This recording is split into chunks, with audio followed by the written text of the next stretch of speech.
আসসালামু আলাইকুম। আজকে আমরা বাস্কেট হুইপ প্যাটার্নটা শিখব। খুব সহজ একটা প্যাটার্ন এবং খুব সুন্দর দেখতে।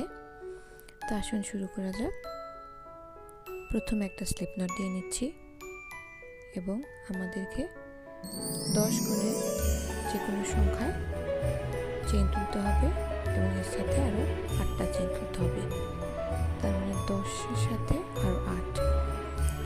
তখন আমি আপনাদের দেখানোর সুবিধার জন্য টোটাল 38টা চেইন করেছি। এরপরে 4 নম্বর চেইন থেকে একটা ডাবল ক্রোশে করব এবং এরপরে আরও 4টা ডাবল ক্রোশে করব। এভাবে মোট 5টা ডাবল ক্রোশে করা হবে। 3টা চেইনে একটা ডাবল ক্রোশে আর পরবর্তীতে 4টা ডাবল ক্রোশে। এরপরে আমি একটা চেইন করব, চেইন 1। পরে আমি আবারও 4টা ডাবল ক্রোশে করব। পরবর্তী 4টা স্টিচে 4টা ডাবল ক্রোশে করছি, 2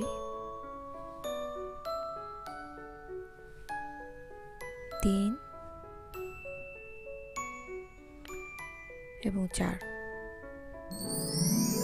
4টা ডাবল ক্রোশে করা হয়ে গেল। একটা চেইন করি, এরপরে আবারও 4টা ডাবল ক্রোশে করতে হবে।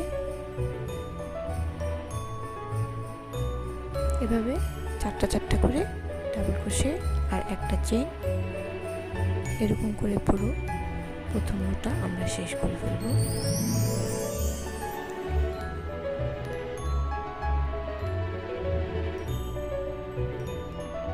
একটা চেইন, আবারও 4টা ডাবল ক্রোশে, এভাবে পুরোটা রো করে নিচ্ছি।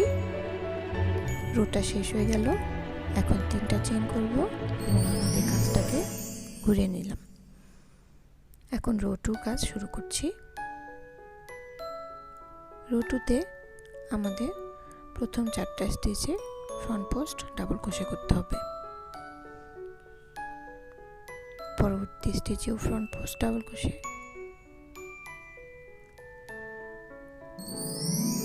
আবারও ফ্রন্ট পোস্ট ডাবল ক্রোশে, 4 নম্বর স্টিচেও ফ্রন্ট পোস্ট ডাবল ক্রোশে, এরপরে একটা চেইন। নেক্সট 4টা ঘরে আমরা ব্যাক পোস্ট ডাবল ক্রোশে করব। প্রথমটা একটা ব্যাক পোস্ট ডাবল ক্রোশে, 2 নম্বর ঘরের ব্যাক পোস্ট ডাবল ক্রোশে,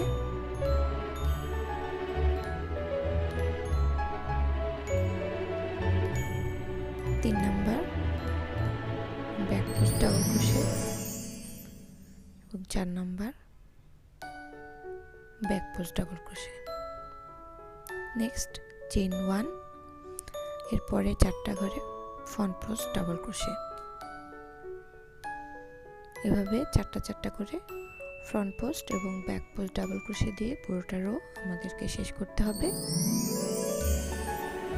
এভাবে আমরা 2 নম্বর রোটা পুরোটা শেষ করে ফেলব। 4টা ডাবল ক্রোশে হয়ে গেল। এখন আমরা একটা চেইন করব,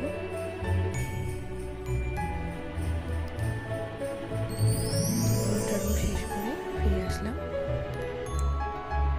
লাস্টের একটা স্টিচ বাকি আছে, এটা সবসময় একটা ডাবল ক্রোশে হবে। শুরুতে একটা ডাবল ক্রোশে এবং শেষে একটা ডাবল ক্রোশে। প্রত্যেকটা রোতে এই জিনিসটা আপনারা লক্ষ্য করবেন। Front post back post, front post back post, এভাবে করে আমি পুরোটা রো শেষ করেছি। এরপরে 3টা চেইন করে ঘুরিয়ে নিলাম। এখন 3 নাম্বার রোতে আপনারা লক্ষ্য করবেন, আগের ঘরে আমাদের কিন্তু ফ্রন্ট পোস্ট ছিল, এই ঘরে আমাদের ব্যাক পোস্ট ডাবল ক্রোশে করতে হবে। প্রথম এই 4টা স্টিচে আমরা ব্যাক পোস্ট ডাবল ক্রোশে করব।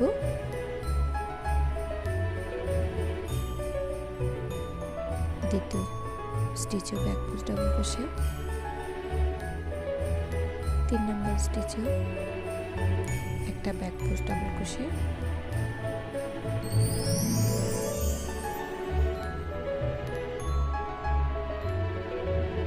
এরপরে 4 নম্বর স্টিচ, এরপর একটা চেইন। নেক্সট 4টা stitch front post double crochet হবে। মনে রাখা খুবই সহজ। প্রথম 4টা যদি ব্যাক পোস্ট হয়, পরের 4টা ফ্রন্ট পোস্ট, এবং প্রথমটা ফ্রন্ট পোস্ট হলে পরেরগুলো ব্যাক পোস্ট। এভাবে 4টা করে সেট করে করে আমাদেরকে রিপিট করতে হবে।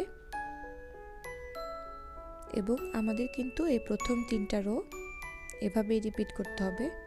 আমাদের 4 নাম্বার রো থেকে চেঞ্জ করতে হবে। তো আসুন আগে আমরা 3 নাম্বার রোটা শেষ করে নিই। Back post double crochet,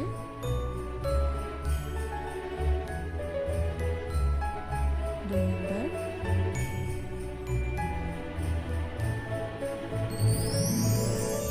3 number, 4 number, একটা চেইন, এরপরে 4টা ফ্রন্ট পোস্ট, এরপরে 4টা ব্যাক পোস্ট করে ফিরে আসছি। তো এই রো আমাদের শেষ হয়ে যাচ্ছে। লাস্টে একটা স্টিচ বাকি আছে শুধু, এটা হচ্ছে আমাদের ডাবল ক্রোশে স্টিচ। এখানে কোনো ফ্রন্ট পোস্ট বা ব্যাক পোস্ট করতে হবে না। পরবর্তী লাইনে যাওয়ার জন্য 3টা চেইন করে নিলাম। এখন আমাদের কিন্তু 3টা রো হয়ে গিয়েছে। এরপরে 4 নাম্বার রোতে আমাদেরকে চেঞ্জ করতে হবে। এখানে 4 নাম্বার রোতে যে ঘরে ফ্রন্ট পোস্ট আছে সেখানে ব্যাক পোস্ট হবে, এবং ব্যাক পোস্টের ঘরে ফ্রন্ট পোস্ট। তো এখানে ব্যাক পোস্ট ডাবল ক্রোশে করে নিচ্ছি 4টা, 2,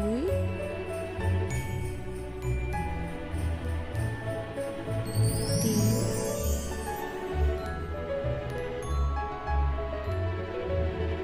4,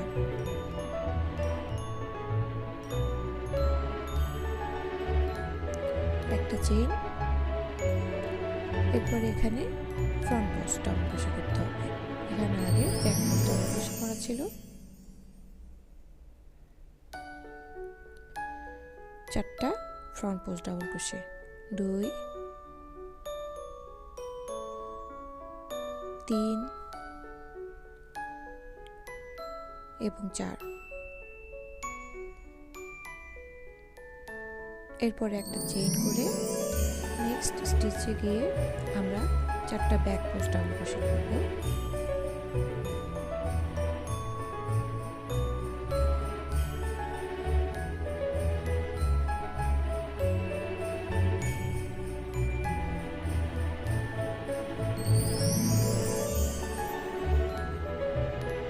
হয়ে গেল। এরপর একটা চেইন, এভাবে করে পুরোটা রো কমপ্লিট করে ফিরে আসছি। নেক্সট স্টিচ আমাদের 3টে চেইন করে কাজটা ঘুরিয়ে নিয়ে অপর পাশ থেকে শুরু করব। এখানে 4টা ফ্রন্ট পোস্ট ডাবল ক্রোশে হবে। আগের ঘরে কিন্তু আমরা এখানে ব্যাক পোস্ট ডাবল ক্রোশে করেছিলাম, সে কারণে এবার ফ্রন্ট পোস্ট ডাবল ক্রোশে করতে হবে। এই বাস্কেট উইপ প্যাটার্নটা কিন্তু খুব সুন্দর একটা এফেক্ট দেয়। তো এই জন্য এই প্যাটার্ন দিয়ে আমরা অনেক কিছু তৈরি করতে পারি।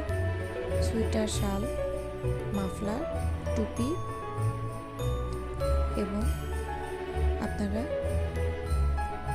কুশন কভার বা ব্ল্যাঙ্কেটও তৈরি করতে পারবেন। খুবই সুন্দর একটা প্যাটার্ন, দেখতে খুব ভালো লাগে। তো আশা করছি খুব সহজে প্যাটার্নটা আপনারা বুঝতে পেরেছেন। প্রথম রোটা শুরু করার সময় শুধু একটু ক্যালকুলেশন করতে হয়, তারপরে রোগুলো শুধু একটু ফ্রন্ট পোস্ট আর ব্যাক পোস্টটা লক্ষ্য করে করে এগিয়ে গেলেই কিন্তু সুন্দরভাবে কমপ্লিট করা যায়।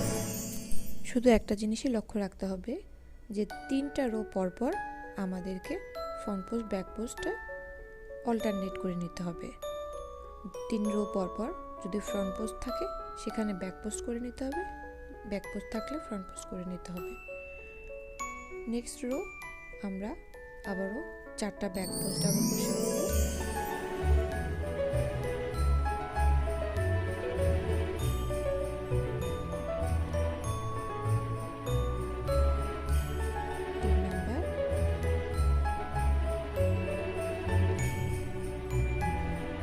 এবং 4 নম্বর স্টিচ।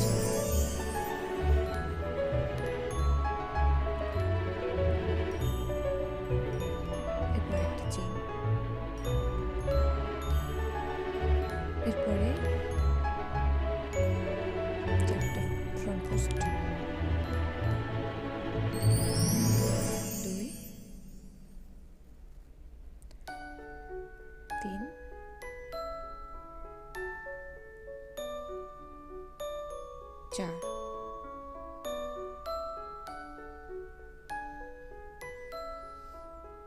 আবার ব্যাক পোস্ট 4টা ব্যাক পোস্ট স্টিচ,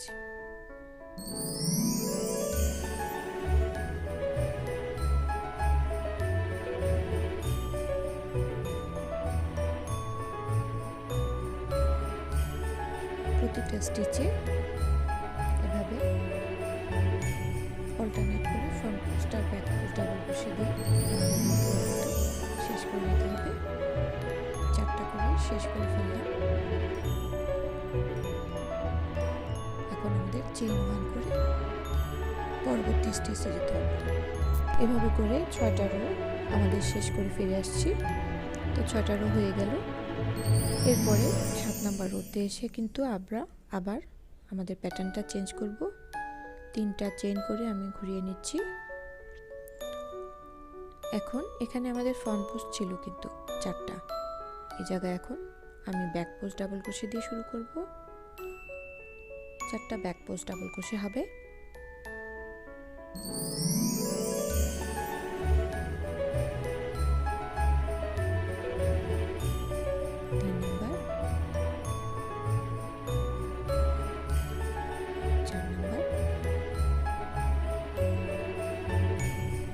চেইন 1,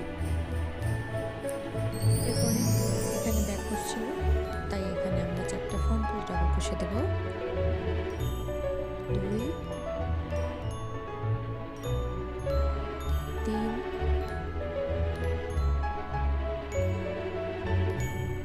4,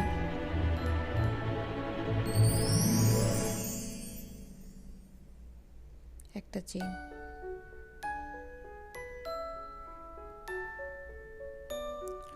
তো এভাবে করে আমরা 4টা করে রিপিট করে স্টেপ বাই স্টেপ শেষ করে ফেলব এবং প্রত্যেক 3টা রো করার পরে কিন্তু আমাদের ফ্রন্ট পোস্ট বা ব্যাক পোস্টটা অল্টার করে নিতে হবে।